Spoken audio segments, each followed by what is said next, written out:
Howdy and welcome to today's Kvetch. Jewish grit, American truth, and zero apologies. I'm Jake Donnelly, aka the Red, White, and Blue Jew, and unfortunately, today's Kvetch is going to be all about morality. Because what we had happen last night in Washington, D.C. was one of the most immoral things that you will ever see. 2 Israeli ambassadors, people that were connected to the Israeli embassy, were murdered on the streets of Washington, D.C. for the crime of being Israeli. That's why they were murdered. One, Yaron Lashinsky, was Christian, yet murdered. The other, Sarah Milgram, Jewish, murdered. That's why they were murdered. But the real issue is, how has everybody responded?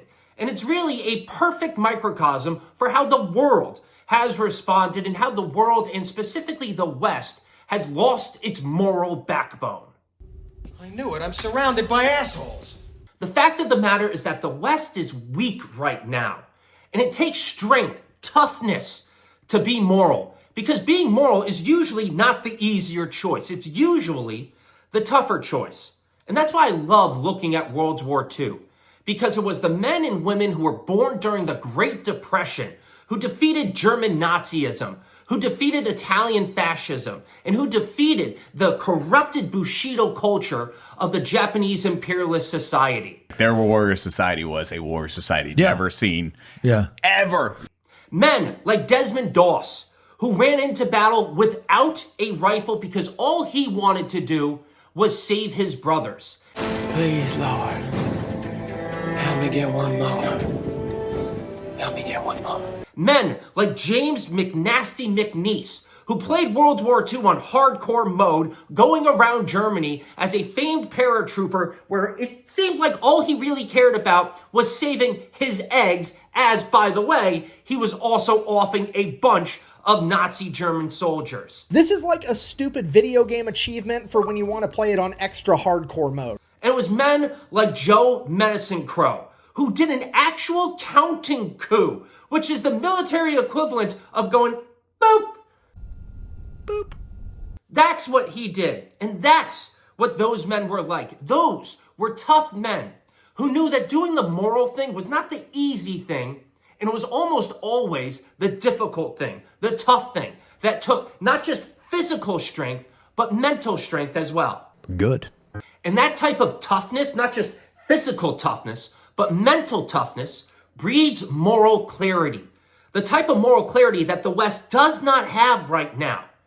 That's why, it's really sad to say, but do you bomb and kill 25,000 Germans in Dresden? Yes, you do.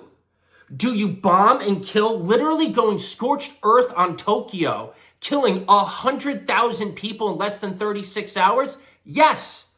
It's not just the difficult thing to do. It's the righteous and moral thing to do. And for the war that we're all looking at and all wondering about right now, between Israel and Gazans, between Israel and its annihilationist genocidal enemies, yes, you do bomb Khan Yunis. Yes, you do go in and you level Rafah. Is that barbaric? No. Is it brutal? Yes. Is it moral? You're damn right it is. You're goddamn right. And it's the right thing to do, because when you delay defeating evil, you don't save lives, you extend suffering. And in case you don't know your history and you don't know what cruelty and evil actually look like, let me list it out for you real quick, just from World War II itself.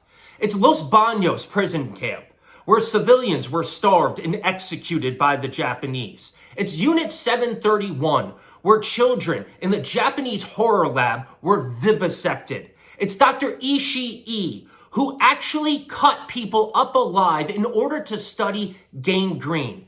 It's Mauthausen, where Jews were worked to death. It's Babi Yar, where 33,000 Jews were machine gunned to death in a ravine over 2 days. That's what evil and cruelty look like. It's the Warsaw Ghetto, where actual starvation was enforced upon the Jews, where actual starvation happened and occurred, and many were murdered by the Nazi regime. That is just a short list of the evil the Nazis and the imperialist Japanese enforced on people during World War II.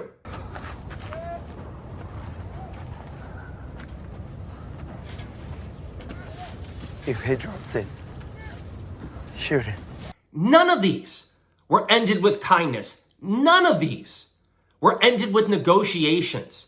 They were ended by men and women who were willing to bleed, burn, and bomb because they had one thought in mind: I will not let evil win. For every 45 enemy soldiers that the American forces came up against, 44 of them were killed in action and 1 was taken prisoner. And that's not what we're seeing right now in the West. The 77th Infantry Division, on the other hand, only managed to take 358 POWs, which is a ratio of 122 to 1. Today, we condemn Israel for showing just a fraction of that resolve. Last night, 2 Israelis, Yaron Lashinsky and Sarah Milgram, were murdered on the streets of Washington, D.C. because they were Zionists. And as the shooter was getting arrested, he shouted, "Free Palestine." And now you want to tell me what morality is? No, you guys have morality backwards. You have confused compassion with morality, and they are not the same. They're not human. They're very bad. Morality? That's men like Arnon Zamora, a husband, a father, a man who gave his life saving 4 hostages. Morality is somebody like Rami Davidian, a man who went over and over and over again in his truck trying to save as many of the Nova Music Festival goers as possible, while the Palestinian terrorists were still out there murdering and worse to other Nova Music Festival goers. That's morality. That's courage. But I don't see Theo Vaughn crying for those people. I don't see him crying for the family of Arnon Zamora or saying, "What a great job you did, Rami." I don't hear that, and I don't see that. Arnon, Rami, and so many others, too numerous to count, from October 7th, they show restraint and resolve. And more than anything else, they show righteousness. But how many of the people in the podcast world have you heard mention their names? Not a single one. Not a damn thing. Not a single one have you heard mention Arnon Zamora or Rami Davidian. You haven't heard them say their names at all, even though they show restraint and resolve and righteousness, that they show morality. I knew it. I'm surrounded by assholes. So if you're upset about the death toll that is currently going on in Gaza, take that up with the terrorist entity who started the war. Right. So they knew they couldn't defeat the IDF militarily. And they knew getting hostages would force the IDF to come after them in a big way.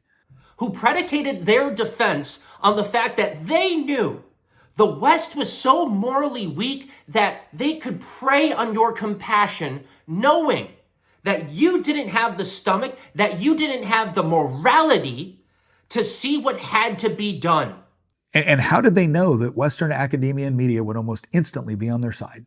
So the terrorists can continue to be terrorists. You are rewarding terrorists for murdering Jews and now Christians, as well as Arabs, for the crime of what? Living in Israel? Congratulations.